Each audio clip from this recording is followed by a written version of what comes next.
Messages سے شروع کیا. جب میں ریفرنس کو تلاوت کر رہا تھا تو اس ریفرنس میں تھا کہ خدا نے ساری چیزوں کو بنایا, جانوروں کو بنایا, پرندوں کو بنایا اور ان کو آدم کے پاس لایا تاکہ وہ ان کے نام رکھے. کبھی کبھی ہم سوچتے ہیں کیا خدا ان کے نام نہیں رکھ سکتا تھا؟ آدم کے پاس کیوں لایا کہ آدم ہی ان کے نام رکھے؟ میں یہ سوچتا ہوں کہ خدا آدم کو کسی خاص برکت کا, کسی خاص حصے کا احساس دلانا چاہتا تھا. جب آدم کے پاس بکریوں کا جوڑا لایا, پھر آدم کے پاس کبوتروں کا جوڑا لایا, پھر آدم کے پاس ہرن کا جوڑا لایا, اور آدم نے دیکھا جو چیز خدا میرے پاس لاتا ہے وہ کتنی ہے؟ وہ 2 ہے. ہر ایک چیز کا آدم نے جوڑا دیکھا, اور جب ان کے نام رکھے, جب جوڑا دیکھا, تو پھر آدم نے اپنے آپ کو دیکھا کہ میں اکیلا کیوں ہوں. شاید اس کے بعد اس کا اکیلا پن, اس کی تنہائی اور زیادہ تکلیف دہ ہو گئی, اور زیادہ اس کو اس بات کا احساس ہو میں کیوں اکیلا. خداوند اسے اس خاص حصے کی اہمیت کے متعلق, اس خاص حصے کی خصوصیات کے متعلق ایک تجربہ دے رہا ہے, ایک ایکسپیرینس دے رہا ہے, تاکہ جب خداوند آدم کو مکمل کرے تو اسے ہمیشہ یاد رہے کہ یہ حصہ اس کے لیے کتنا اہم اور کتنا ضروری ہے. شوہر کے لیے بیوی اور بیوی کے لیے شوہر کتنا ضروری ہے. اور ایک اور بات اس کے بعد میں تلاوت کروں کہ کتاب مقدس میں لکھا ہے کہ جب خدا نے آدم کو بنایا اور پھر جب خداوند نے ہوا کو بنایا, خدا نے آدم کو گہری نیند سلا دیا, اور سلانے کے بعد اس کی پسلیوں میں سے ایک پسلی نکالی. میں سوچتا ہوں کہ اگر خداوند آدم کو سلاتا نہ تو کیا آدم نے پسلی نہیں سے کڈن دے دی؟ انہیں کہنا سی نہیں پڑا میں نہیں دینی پسلی. کیا ایسا؟ میں کہتا ہوں خدا تو پسلی کو حکم کرتا کہ تو باہر آ جا, پسلی خود باہر آ جاتا. جو خود جوڑنے والا اسے لینے کی کون سی ان کے لیے مسئلہ. لیکن خدا نے آدم کو سلایا, اور جب وہ سو گیا تو پھر خدا نے اس کے دوسرے حصے کو بنایا, ہوا کو بنایا, اور جیسے تیسے بنایا. وہ دینا کوئی مشورہ نہیں کیتا آدم نا, کیونکہ خدا کو مشورے کی ضرورت نہیں تھی کہ یہ ناک بریک ہوئے کہ تھوڑا جا موٹا. پوچھ رہا تھا یہ کان بڑے بڑے ہو یا چھوٹے چھوٹے ہو, کوئی مشورہ نہیں کیا. اس کی پسند اور ناپسند کا کوئی مشورہ نہیں کیا, اور خداوند نے اسے بنایا اور پھر اس کو جگایا اور اسے پیش کیا ہوا. اور جیسی تخلیق, جیسا خدا نے ہوا کو بنایا, آدم نے ویسا ہی اسے قبول کر لیا, اور وہ بہت خوش تھا. کبھی کبھی ہم اپنی جہالت میں ہم بہت سی باتیں ایسی کر جاتے ہیں جو خدا کو دکھ دینے والی باتیں ہوتی ہیں. ہمارے منہ سے کیسے لفظ نکلتے ہیں, ہم اپنی بیویوں کے لیے اور بیوی اپنی شوہروں کے لیے, اور ان کے منہ پر انہیں رد کر دیتی, انہیں ریجیکٹ کر دیتی, لیکن نہیں جانتی کہ جو اپنے خاوند کو اور جو اپنی بیوی کو رد کرتا ہے وہ خدا کے فیصلے کو رد کرتا ہے. خدا نے جیسا فیصلہ, جیسی تخلیق آدم کے لیے کی, آدم نے اس کو قبول کیا اور کہا یہ میری ہڈیوں میں سے ہڈی ہے اور یہ میرے گوشت میں سے گوشت ہے اور ہم ایک ہیں. آدم خوش تھا, آدم کا دل شکر گزاری سے بھرا ہوا تھا جب اس نے اپنی مددگار کو دیکھا, اپنے ساتھی کو دیکھا تو اس کا دل شکر گزاری سے بھر گیا. ہم خدا کو موقع دیں, ہم خدا کو اپنی ازواجی زندگی کا فیصلے کرنے کا موقع دیں, ایسے گھر بنیں گے جن کے اوپر ہمیشہ خدا کا احسان ہوگا. ایسے گھر, کیونکہ خدا ایسے گھر بناتا ہے. خدا کے فیصلے ہمیشہ بابرکت فیصلے ہوتے ہیں. اور خدا نے آدم کا فیصلہ کیا, اس سے مشورہ نہیں کیا. جب ہوا بن رہی تھی اس وقت آدم بےہوش تھا. جب ہوا مکمل تیار ہو گئی تب آدم کو وہ سونپی, اور آدم نے اس کو کیا کیا؟ قبول کیا. یاد رکھیں, اگر کوئی خدا کی تخلیق کو, خدا کے فیصلے کو رد کرتا یا اس کے لیے کوئی منفی باتیں کرتا ہے تو خدا کو رد کرتا ہے, اس کے فیصلے کو رد کرتا ہے. آج ہم دیکھیں گے زبور 128. زبور 128 اس کی پہلی آیت سے تلاوت کرنا چاہتا ہوں. کتاب مقدس میں لکھا ہے, مبارک ہے ہر ایک جو خداوند سے ڈرتا اور اس کی راہوں پر چلتا ہے. تو اپنے ہاتھوں کی کمائی کھائے گا, تو مبارک اور سعادت مند ہوگا. تیری بیوی تیرے گھر کے اندر میوہ دار تاخت کی مانت ہوگی, اور تیری اولاد تیری دسترخوان پر زیتون کے پودوں کی مانت. دیکھو ایسی برکت اسی آدمی کو ملے گی جو خداوند سے ڈرتا ہے. کتاب مقدس کی تلاوت کیے جانے پر خداوند کی برکت. مبارک ہے وہ شخص, یہ بائبل مقدس ایسے شخص کے لیے بات کرتی ہے. بائبل مقدس ایسے شخص کی بات کرتی ہے جس کے دل میں خدا کا خوف ہے, جس کے دل میں خدا کا ڈر ہے, جو خدا کی شریعت, خدا کے کلام کے مطابق زندگی بسر کرتا ہے. کتاب مقدس میں لکھا ہے وہ شخص مبارک ہے جو خدا سے ڈرتا اور اس کی راہوں پر چلتا. میں سوچتا ہوں کہ جس کے پاس شکر گزار دل ہے, جو شخص خدا کو اپنی زندگی میں, اس کے کلام کو اپنی زندگی میں سکونت کرنے کا موقع دیتا ہے, روح القدس کی رہنمائی میں چلتا ہے, اسے رشتوں کی بھی پہچان ہے.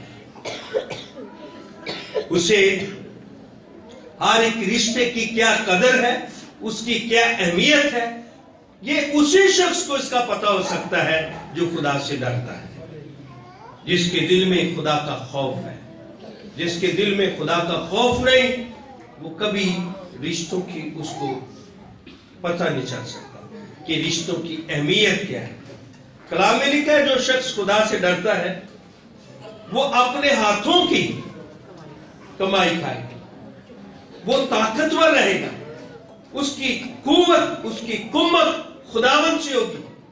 وہ کبھی بیمار نہیں ہوگا, اس کو کبھی شوگر, اس کو بلڈ پریشر, اس کو کبھی برین ہیمریج, کبھی بلڈ کینسر, وہ کبھی بیماریوں میں نہیں جائے گا. کیونکہ جو شخص خدا سے ڈرتا ہے, خدا اس کی چوکھٹوں پر, اس کے دروازوں پر سلامتی کے فرشتوں کے پہرے لگائے گا. ہاللیلویا. ان کی چوکھٹوں پر, ان کے دروازوں پر سلامتی کے فرشتوں کے پہرے لگائے گا, تاکہ بیماریاں, کمزوریاں, قرضے, مسائل, دشمنیاں ہمیشہ گھر سے باہر رہیں, گھر میں داخل ہوں. اگر ہمارے دل میں خدا کا خوف نہیں, اگر ہم خدا کے پاک کلام پر عمل نہیں کرتے, تو پھر ہم غیر محفوظ ہیں, پھر ہم محفوظ نہیں ہیں. پھر بیماری, قرضے, دشمنی, ہر ایک لعنت ہمارے گھر میں داخل ہو سکتی ہے, ہماری زندگی کا سکون خراب کر سکتی ہے, ہمارے ازدواجی رشتوں پر اٹیک کر سکتی ہے. ابلیس اور اس کی بدروحیں ہمارے ازدواج کو شکست دے سکتی ہے, ہمیں ایک دوسرے سے جدا کر سکتی ہے, ہمارے بچوں کو نافرمان بنا سکتی ہے.